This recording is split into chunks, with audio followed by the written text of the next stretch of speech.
Okay, naka-plug in na yun doon. Ngayon, switch on.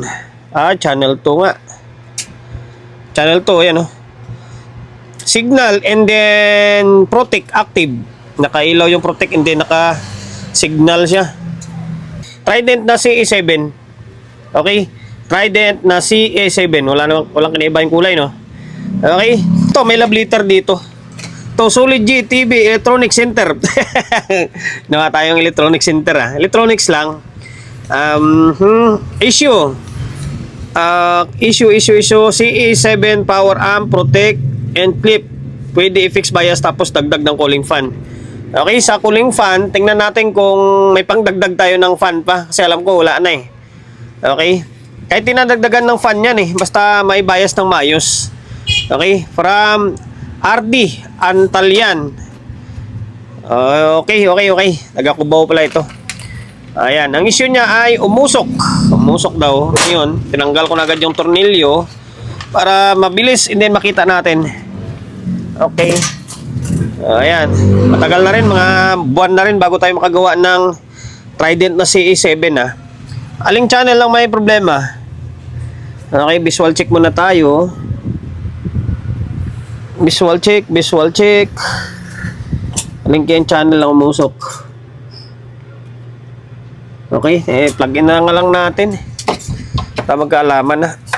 Kailang. Okay, naka-plug in na yun doon. Ngayon, switch on. Channel 2 nga. Channel 2, yan Signal and then protect active. Nakailaw yung protect and then naka-signal siya. Pansinin nyo, naka-fault siya. Kapag ganyan yan, umiilaw, maaring yung isang fuse bumigay, yung isa na iwan. Okay? Okay, kalasin natin yung channel 2 agad. Although, pares din naman natin kalasin to kasi fixed bias natin. Nakalas ko na yung board ng channel 2. Kwanto, sigurado ko daming sibak nito. Teka lang yung fuse, sa fuse tayo. Hindi bumigay yung fuse Ang tibay ng fuse. Okay, hindi siya bumigay.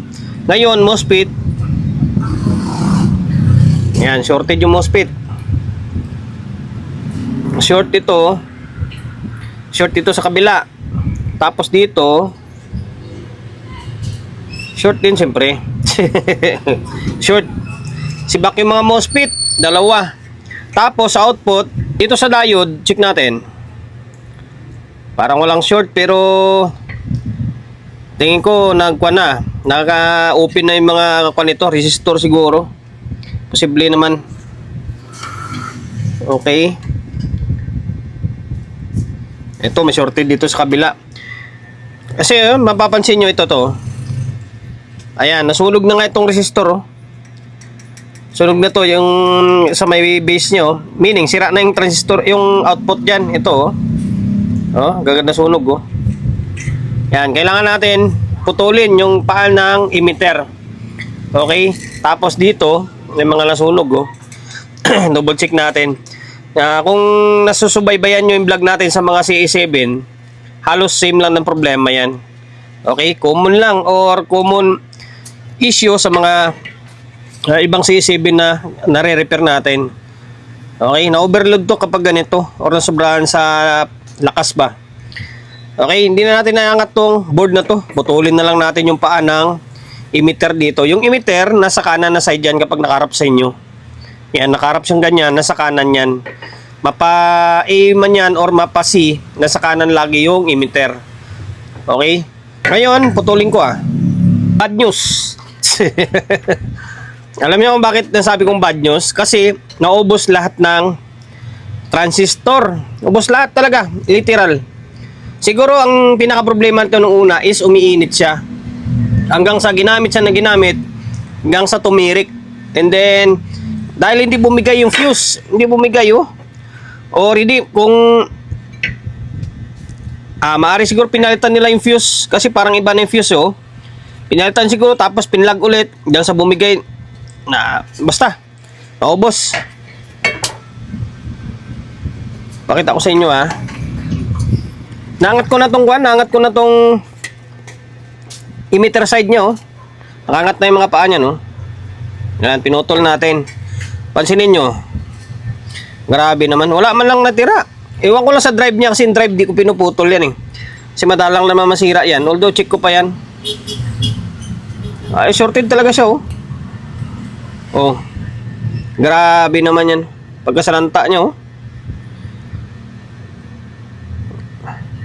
Oh, okay. Ubos talaga siya, oh. Wala na. Pang-apat. 5. Tapos 7 to kung sakaling. Oh, 7 talaga. Itong drive, hindi ko pa na-check yan. Tapos dito, same lang din. Halos naubos lahat to, eh. Ito. Oh, sira. Short. Dito. Shorted. Ay, yung paa niyan, putol na yan, ha. Putol na yung isa may emitter niyan. Okay, shorted.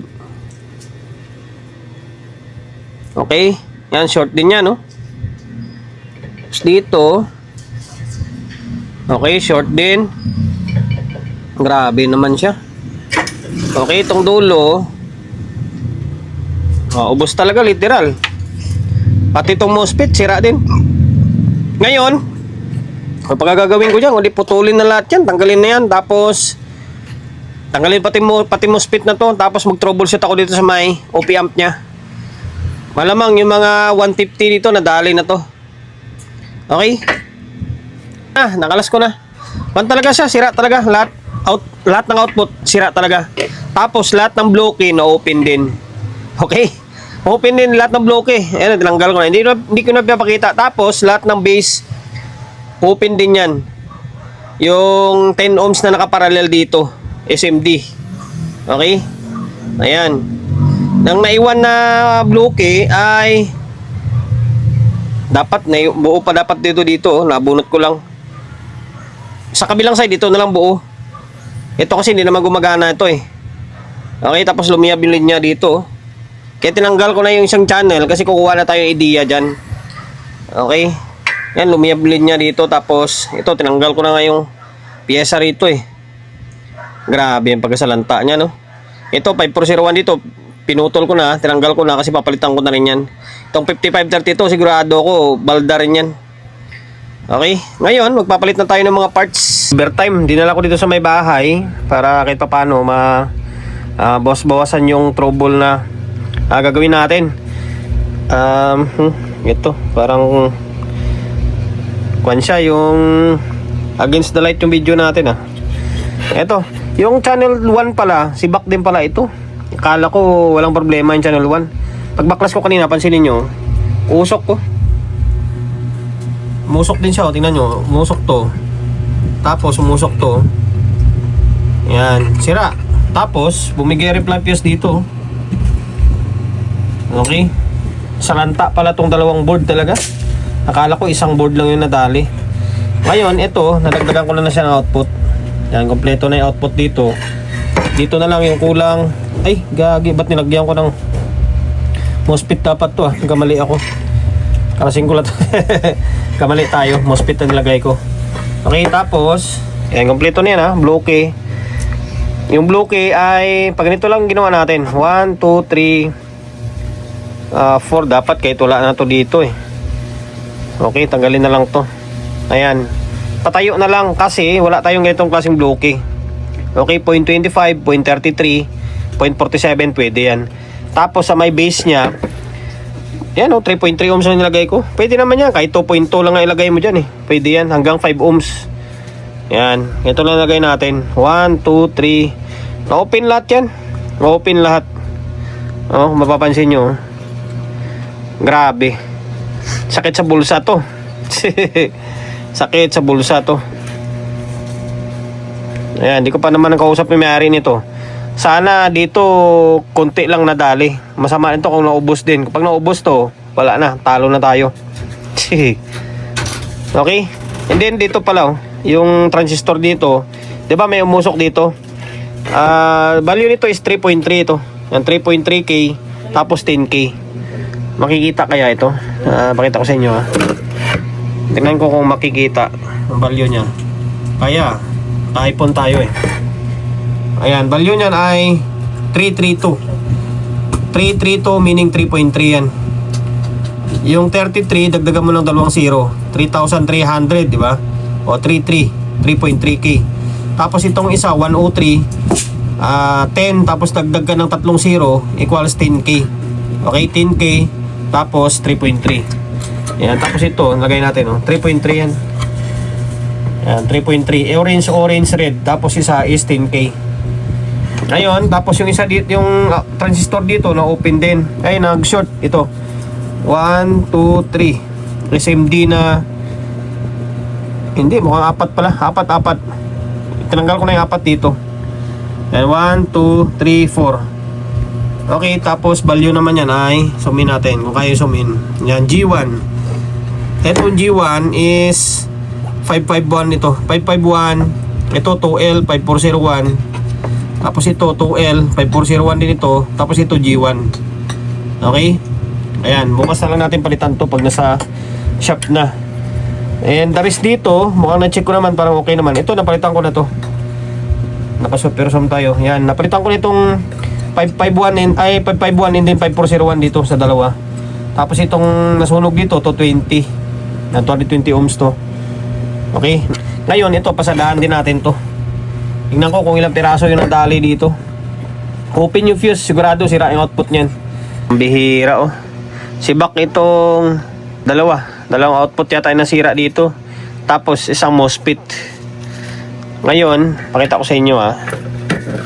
Grabe naman yung pagkakakuha. Tingin ko na overload to eh. Natingin ko overload talaga yung pinaka-dahilan dito. Bakit na kwanto? Na salanta ng todo. Okay. Ngayon, pinutol ko na yung kanya na. Patol na yung mga paa nito. Yeah, pakita ko sa inyo ng mas malinaw. Yan. Ito ako sa lamesa namin eh. Okay, dito sa kabila tatlo pa sa kabila, parang wala eh. Dito. Oh, tapos ito yung maikis. Yan, shorted oh. Yan, ito may ikis to. Nagyan ko lang tanda eh. Tapos ito. Short din to. Ayan, shorted din siya oh. Okay, ito. Tapos itong MOSFET. Ito. Short din to. Yan oh, shorted oh. Bira na yan. Bali, nadagdagan pa tuloy yung problema natin. Sa kabila, naubos na nga. Tapos dito eh, hindi nagdagan pa. Tapos dito naman, na-check ko naman halos lahat to. Buo naman dito eh. Buo naman, pati itong MOSFET. Tapos dito, yan, binabawas-bawasan ko lang yung trouble niya para bukas. Kunti na lang gagawin natin. Dito na open to. Always check nyo sa Trident na CE7 or iMix. Check nyo lagi dito. Yan, dito, nakalagay dito is parang 10 ohms yata to. Or 33 ohms. Basta ohms na to dito eh. Yan, ito, nakakunik yan dito sa may MGE na 150-33. And then 150-32. Ito naman yung kadugtong ng isa. Ito. Yan. Buo naman to eh. Tingnan natin, zoom in natin kung anong value niyan. 30 ohms. 30 ohms pala. 30 ohms siya. Yan, tinanggal ko na itong isa eh. Sa kabila, ayun oh. Makikita. Yan, 30 yan. 300, meaning 30 yan. Yung 30 unang numero, yun yung pinaka-value niya. Tapos, yung kasunod, siyempre 0 yan eh. Hindi mo nadagdag, alam mo, nadagdagan mo pa ng isang 0 yan. 30 ohms yan. 30 ohms, tapos ito 3.3. Tapos ito 15k. Okay, 15k, 33 o 15k, 3.3k, tapos 30 ohms. Yan. Same din dito. Yan, 30 ohms din to dito. Kahit 10 ohms yung ilagay mo dyan, pwede. Okay? Yung nasunog dito, dalawa yan. 150 ohms to.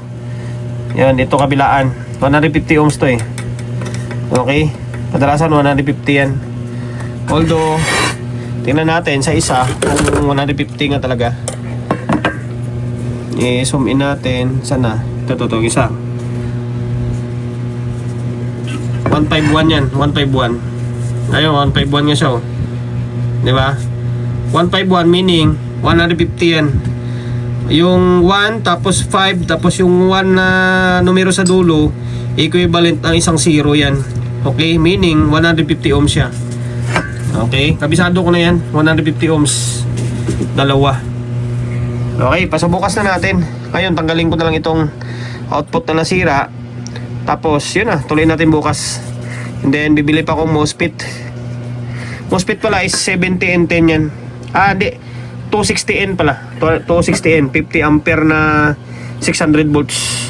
Day 2. Grabe yung paghihirap natin dito bumigay yung resistor dito, yung 3.3, 10K. Pati nga yung mga yung signal diode, yung switching diode. Yan, pinapapalitan ko to. Tapos dito, anong value naman dito? 5.6 ito, 5.6 change value. Tapos 270 ohms. Yan. Ano ba pinalitan natin? Okay, ito naka-fixed bias na ito 2.7 ang gamit natin. Tapos meron pa akong pahabol. Yung isang output pa pala dito, sira din pala dito. Grabe, konti na lang pala tinira dito sa atin. Isang piraso na lang halos. Ito lang Yung A1943, sira rin yan. Hindi ko siya inangat kasi kumpiyansa ko nabuo yung drive. Dito lang yung inangat natin. Sira din pala. Tapos itong 5532, pinalitan ko rin ito. Hindi ko lang pinakita sa inyo yung pagtutrouble kasi totoo lang, hirap na hirap din ako dito. Minsan ina-underestimate mo yung unit na maliit lang, pero yun pa yung matindi rin yung sira. And then, literal talaga na matindi sira kasi halos na sira, halos lahat ng output Okay? Then, isa pa pala, muntik-muntik ko na makalimutan. Isa pang nagpahirap sa akin kung bakit trouble ako na trouble dito, hindi ko makuha yung sira. Eto. Na-open yung ito siya na-open yung dalawang 30 ohms. 30 ohms yan. 30 ohms yan. Teka lang Okay. Ayan 30 ohms yan. 30 ohms na resistor yan. Ngayon na-open dito. Ang ginawa natin, naglagay na lang tayo ng 15 ohms na lang. Na 2 watts to Isang 10 ohms tapos 4.7. Equivalent na mga nasa 15 pa rin naman. Yan na lang, 15 ohms. Kasi ito parallel ito. Di ba? 30 ohms na nakaparallel. 15 ohms rin naman labas niyan. O yan, wala tayong ganyan SMD. Kaya pinalitan natin ng nasa around 15 ohms na ganito na lang. Mas matibay pa nga to Okay, pambihira. Okay, balik ko muna yung supply. Tapos, paano kaya? Susukatan kaya natin to. Okay, ganyan na lang muna. Ngayon, switch on natin. Yan, kailangan hindi iilaw ito. Kapag umilaw yan, meaning may problema. Okay? Ngayon, sabayasing tayo. Sa totoo lang, sa dami ko na nagawang ganito May time na kahit sunog siya, madali lang siya gawin. May time rin naman na talagang papahirapan ka ng todo. O yan, nasa 0.20, kulang-kulang 0.26 yung bias niya. Kung gusto nyo itaas yan, lagyan nyo ng mga 2.8 dito sa kabila. O ayan, pantay lang naman mga kulang-kulang 0.26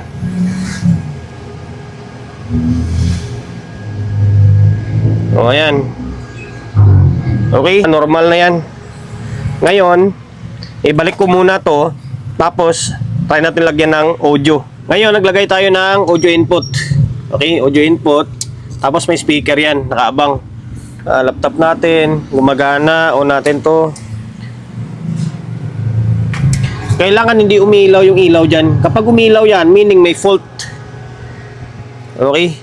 Isa lang yung tinitingnan kong anggulo rito kung bakit naubos lahat ng transistor. Hindi kasi bumigay yung fuse niya.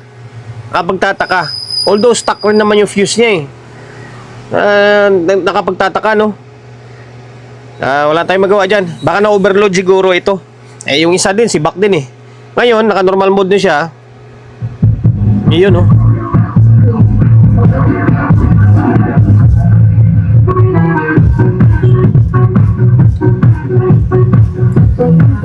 Okay na, working na. May audio na to.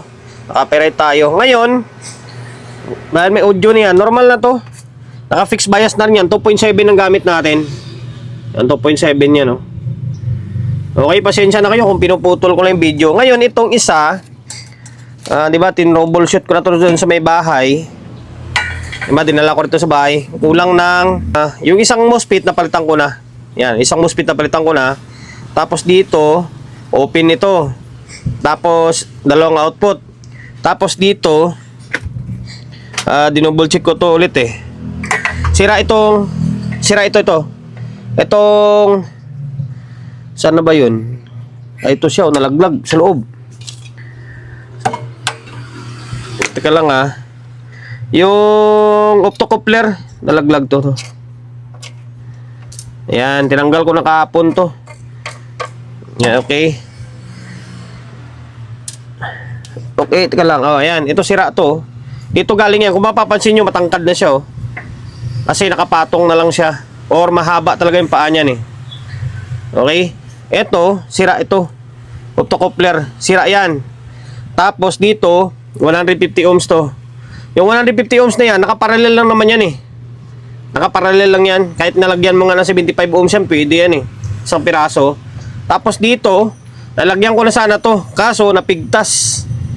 Napigtas kasi sobrang nipis na Okay, wawire ko na lang yan. Ngayon, yung itok pala, pinaltan ko to Kasi yung nandito, tinanggal ko tapos nilagay ko dun sa kabila. Ngayon, ito pinaltan ko to. MGA na 5532. Ano ba pinaltan natin dito? Ito to. Mga switching diode, ganun din. Yan, pinaltan din natin dito. Halos isa lang sila ng problema sa may kabilang channel. Kaso nga lang, yung kabilang channel is naubos yung output transistor niya. Okay, ngayon magpapalit muna ako ng 150 ohms dito. Lagyan ko na, ginawa na lang ng paraan to. Nasunog kasi yung board Kahit nga dito pansinin nyo nakaparallel lang yan. Sunog kasi yung linya, sunog yung board. Dito ganun din. Pinarallel natin sa may capacitor. Tapos dyan sa may linya, sa may butas dyan. Wala ka nang magawa, gagawin mo yung ganyang diskarte. Dahil nasunog nga yung board. Sunog siya, yung cladding nyo yan. Okay, mapapansin nyo magkasama lang yung dalawang 150 kasama, di ba? Kasi nakaparallel lang yan. Kahit dito, pansinin nyo. Zoom in ko to. Yan, magkasama yung tatlo na yan, Magkasama yung tatlo na yan. Natagusin yan sa may dalawang butas na yan. Yan kadugtong niya. Tapos dito sa baba, magkakasama silang tatlo. 1, 2, 3 hanggang sa may capacitor. Tapos 151, meaning 150 ohms yan. Okay? And then dito din, ganun din to. Sa baba, ito to. Itong ayan yan, katabi ng 151 na yan. Magkakasama silang tatlo sa isang linya. Okay? Kaya hindi ka malito. Yan, ganun lang din ginawa natin. Ngayon, naka-plug na to dito sa may supply. Switch on natin. Kulang na lang dito is dalawang output transistor. Yung MOSFET na palitan ko na. Okay, 260N. 260N parang nasa 50 ampere na 600 volts yun Tapos ngayon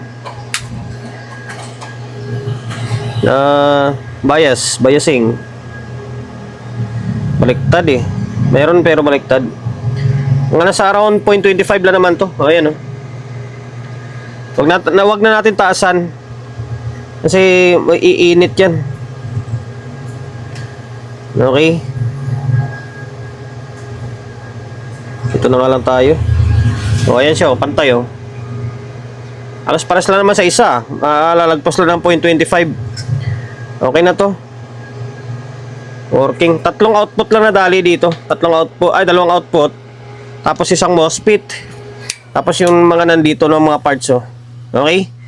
Ayan, ngayon balik na natin parehas to. Ito, inangat ko lang ulit to dito. Inangat ko lang kasi sinilip ko nga yung linya. Yan, sigurado ko kung magkasama nga talaga sila lahat. Okay? Naibalik ko na yung dalawang board. Ang kulang na lang dito is papagpagin to. Okay, may dalawang speaker na kakabit. Ayan, laptop natin, gumagana. Switch on. Ito, okay na to. Bali, i-deliver na lang natin to through JNT. Pinapadala sa atin ng JNT. Okay? Ay, hindi, pick upin pala ito. Pipick upin ito. Ngayon, Okay, dinagdagan ko na lang pala ng output yan ha. Nakalimutan ko sabihin. Dinagdagan ko na doon sa may gawing ilalim na punta. Sa gawing ilalim. Okay.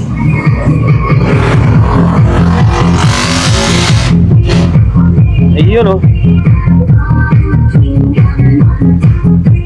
Makapirate pa tayo.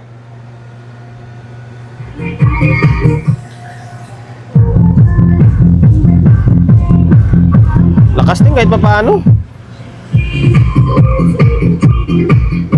Okay, hanggang dito na lang ah. Bibigay ko talaga ng payo sa inyo. Doon kayo mag-focus lagi niya no, sa area na yan. Tapos lahat ng halos na check nyo dyan, yung dapat yung i-check na value dyan is yung 151 na resistor, 150 ohms. Kadalasan nasisira yan. Tapos yung 10 ohms or 30 ohms, yan, nasisira rin yun. Kaya kailangan palitan nyo yun. Tapos ano pa ba? Yung basta check nyo lang halos lahat. Sundan nyo na lang yung video natin. Okay? Hanggang dito na lang ah. And dahil lumabot sa part ng video natin na ito, subscribe ka naman syempre. Kung hindi ka pa nakapag-subscribe dyan, subscribe ka. Pindutin mo yung bell button sa gilid, select mo yung all. Yan, kapag napindot mo na yan, manonotified ka kapag meron tayong bagong upload na video. Nag-upload tayo ng video, isang beses, dalawang beses kada araw. Okay? God bless and then peace atin lahat.